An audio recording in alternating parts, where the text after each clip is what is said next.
علیہ وسلم نے ارشاد فرمایا، جو شخص عید والے دن 300 مرتبہ سبحان اللہ و بحمدہ پڑھے گا اور اس کا ثواب جو دنیا سے جا چکے ہیں مسلمان بھائی فوت ہو چکے ہیں ان کی روح کے اصالے ثواب کرے گا، تو اللہ تبارک و تعالی ہر قبر میں 1000 انوار داخل فرمائے گا۔ اور جب وہ شخص جو یعنی کہ تسبیح پڑھنے والا ہے، جو یہ وظیفہ کرتا ہے عید والے دن،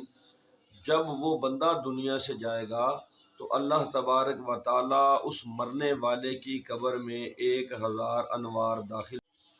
اور ایک اور روایت میں امام الانبیاء نبی پاک علیہ الصلوۃ والسلام نے فرمایا، جو عید والے دن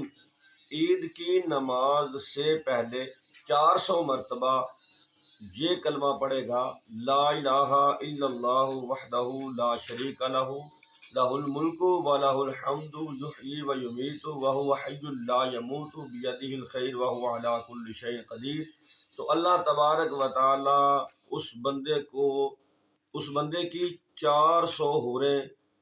زوجیت میں دے گا، اللہ تبارک و تعالی اس کو 400 حوریں عطا فرمائے۔